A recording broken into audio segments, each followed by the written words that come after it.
Hello everyone, एक बार फिर से आप सभी का स्वागत है आपके अपने इस यूट्यूब चैनल पे।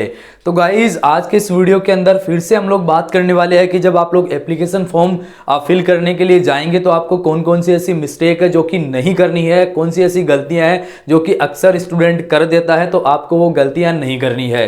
देखिए अभी हम लोग नोटिस कर रहे हैं कि कुछ स्टूडेंट जो है भागे हुए जा रहे हैं, फॉर्म को फिल कर दे रहे हैं और जो है उसमें मिस्टेक कर दिया तो उसके बाद मुझे फोन कर रहे हैं या फिर कोई और एजुकेटर है जो कि आपके लिए वीडियो बनाता है उसको फोन कर रहे हैं। तो देखिए फोन करने से कुछ नहीं होगा, गलती अब आपने करी है, क्योंकि इसमें यह हो रहा है ना कि एक बार पेमेंट करने के बाद आपको यहां पे एडिट करने का कोई भी ऑप्शन नहीं दिख रहा है। अब देखिए ये जो चीज है फॉर्म भरने वाली, ये सबके लिए नहीं है, मेरे लिए भी नहीं है, तो कोई और एजुकेटर है तो उसके लिए भी नहीं है। मैं अपने स्तर पर रिसर्च करता हूं, सब अपने अपने स्तर पर रिसर्च करके फिर आपको बताते हैं। जैसे मैंने अभी आपको कल जेएनयू वाला जो फॉर्म के बारे में बताया था कि अगर आपको जेएनयू में लैंग्वेज लेनी है तो किस तरीके से आप फॉर्म को फिल करेंगे, यानी कि कौन से ऐसे सेक्शन होंगे जो कि आपको लेने हैं। ठीक है, तो उस पर हमने पूरा रिसर्च करा, उसके बाद ही आपको बताया।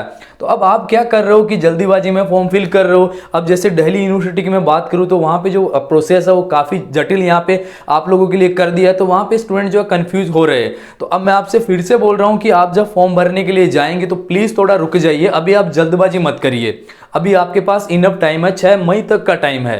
ठीक है, 6 अप्रैल से फॉर्म शुरू हुआ है, 6 मई तक आप फॉर्म फिल कर सकते हो। अभी मात्र 2 दिन हुए हैं, तो अभी आपको इतनी जल्दी क्या पड़ी हुई है, अभी टाइम है, आप आराम से फॉर्म को फिल करिएगा। क्यों इतनी जल्दी कर रहे हो? अगर जल्दी करोगे तो गलती कर दोगे आप लोग। तो अब देखिए कि स्टूडेंट कहां कहां गलती कर रहा है। पहली चीज तो ये कि जब वो यूनिवर्सिटी सिलेक्ट कर रहा है, यहाँ पे मान लीजिए कि उसको बीएचयू में जाना है, उसने बीएचयू सिलेक्ट कर लिया, बीएचयू का कोर्स भी सिलेक्ट कर लिया, लेकिन जो इसके आगे का जो प्रोसेस जो यहाँ पे आएगा उसमें ये पूछेगा स्लॉट 1 और स्लॉट 2। तो अब कुछ स्टूडेंट जो है क्या करे है कि स्लॉट 2 में भी डाल दी है और स्लॉट फर्स्ट में भी डाल दी है, तो अब उनका तो 2 पेपर होगा। तो अब आपको कहां गलती नहीं करनी है, आया आपको समझ में कि जैसे मान लीजिए कि ये वाला सेक्शन है, समझना आप इस चीज को, मान लीजिए कि ये वाला सेक्शन है और यहाँ पे बनारस हिंदू यूनिवर्सिटी है, बीएचयू है।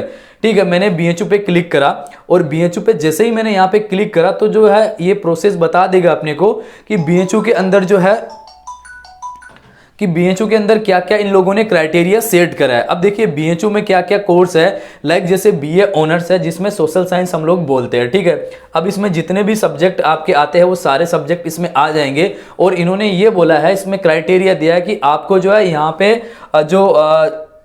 जो सेक्शन है 1A जो है, सेक्शन 1A जो है लैंग्वेज वाला है, वो आपको लेना है। ठीक है, उसमें आप हिंदी या इंग्लिश कोई भी ले सकते हो, आपकी मर्जी है, हिंदी या इंग्लिश आप दोनों में से कोई भी ले सकते हो। ठीक है, अब इसी तरीके से जो जेएनयू है ना, तो जेएनयू ने यहाँ पे इस सेक्शन में बोला है कि आपको केवल इंग्लिश लेना है। क्या लेना है? केवल इंग्लिश लेना है। अब जो स्टूडेंट यहाँ पे जेएनयू के लिए भी अप्लाई करना चाहता है और बीएचयू के लिए भी अप्लाई करना चाहता है, समझना इस चीज को, तो अगर उसने बीएचयू के चक्कर में यहाँ पे हिंदी ले लिया, ठीक है, बीएचयू के चक्कर में उसने अगर हिंदी ले लिया तो उसका जेएनयू चला गया, जेएनयू में वो नहीं अप्लाई कर सकता, क्योंकि जेएनयू ने यहाँ पे बोला है कि आपको इंग्लिश लेना फर्स्ट वाले में कंपलसरी है। समझ गए?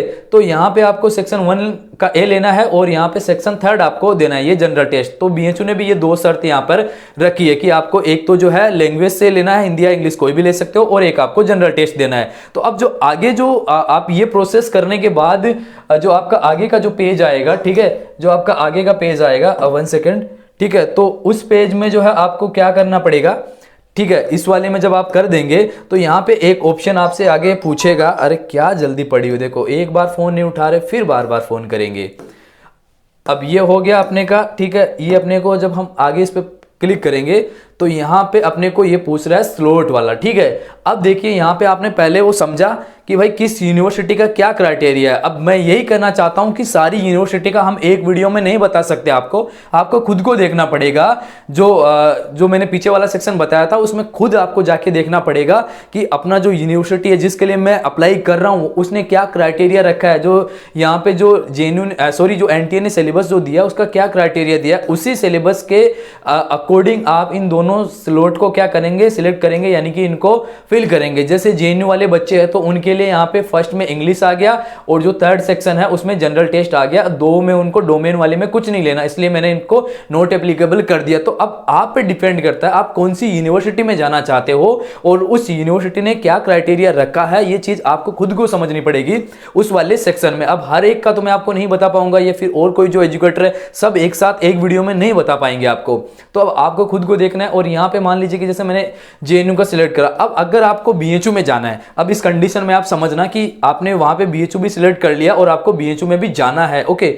तो अब यहाँ पर क्या होगा कि आपको हिंदी नहीं लेना पड़े, आपको बीएचयू में अगर जाना है तो आपको इंग्लिश लेना पड़ेगा यहाँ पे। अगर आप जेएनयू और बीएचयू दोनों में जाना चाहते हो, ठीक है, तब आपको इंग्लिश लेना है। और अगर आपको केवल बीएचयू में जाना है तो आप हिंदी ले सकते हो यहाँ पे, लेकिन आपको जेएनयू में भी जाना है और बीएचयू में भी जाना है। आपको ऐसा लगता है कि मुझे जेएनयू का भी फॉर्म भरना है और बीएचयू का भी भरना है, ठीक है, तो उस कंडीशन में आपको इंग्लिश ही लेना है। और अगर आप चाहते हो कि केवल मुझे बीएचयू का भरना है, तब आप यहाँ पे हिंदी या इंग्लिश कोई भी ले सकते हो। और थर्ड सेक्शन तो दोनों को यहाँ पे सिलेक्ट करना है, क्योंकि जनरल टेस्ट दोनों में रखा गया, ओके।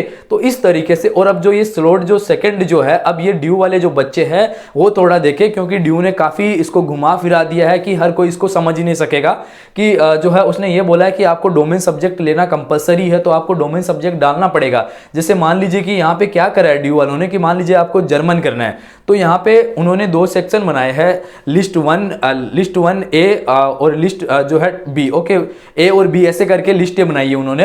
तो उसके अकॉर्डिंग आपको क्या करना होगा, जैसे एक में तो आपको यहाँ से ये वाला जो सेक्शन होता है, इसमें आपको जैसे जर्मन करना है तो जर्मन आपको लेना ही पड़ेगा यहाँ पे, ठीक है। और जो फिर 2 जो और बचते हैं उसमें से आपको 2 सब्जेक्ट जो आपके 12th में है वो लेने पड़ेंगे। तो इस तरीके से इस प्रोसेस को काफी जटिल यहाँ पे जो है बना दिया है।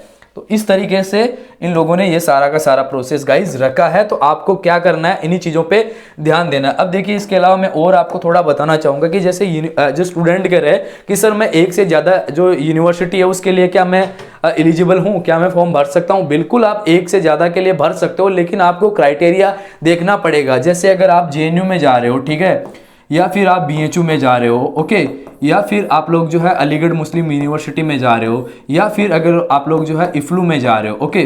तो अब आप लोग चेक करिए कि ये जो 4 यूनिवर्सिटी है, क्या इनका क्राइटेरिया, इनका जो सिलेबस वाला जो पार्ट है, क्या वो सेम है? जो सिलेबस वाला पार्ट है क्या वो सेम है? तब तो आप इन चारों के लिए अप्लाई करो, अदरवाइज आप चारों के लिए नहीं अप्लाई कर सकते। जैसे जेएनयू का मैंने बताया, जेएनयू के लिए और इफ्लू के लिए, ठीक है, इन दोनों के लिए आप क्या कर सकते हो, फॉर्म भर सकते हो। सेम क्राइटेरिया है, कोई भी चेंजेस नहीं है। आपको फर्स्ट में इंग्लिश लेना पड़ेगा और जो थर्ड सेक्शन है उसके अंदर आपको जो जनरल टेस्ट है वो देना पड़ेगा। फर्स्ट में आपको इंग्लिश लेना पड़ेगा। अगर आप इफ्लू और जेएनयू के लिए जाना चाहते हो तो आपको इंग्लिश और जनरल टेस्ट से गुजरना पड़ेगा। अगर बीएचयू में अगर आप लोग जाना चाहते हो तो आप इंग्लिश की जगह हिंदी या इंग्लिश दोनों में से कोई भी एक ले सकते हो और जनरल टेस्ट आपको देना पड़ेगा, ओके। इस तरीके से यहां पर ये रहेगा। तो जो स्टूडेंट ये पूछ रहे थे कि क्या सर हम एक से ज्यादा यूनिवर्सिटी के लिए अप्लाई कर सकते हैं, बिल्कुल आप कर सकते हो। एक से ज्यादा कोर्स के लिए कर सकते हैं, बिल्कुल आप कर सकते हो, लेकिन देखना ये पड़ेगा कि उसका सिलेबस क्या है, उसने क्या क्राइटेरिया दिया है, उसके अकॉर्डिंग फिर जो है आपको यहाँ पे सिलेक्ट करना पड़ेगा।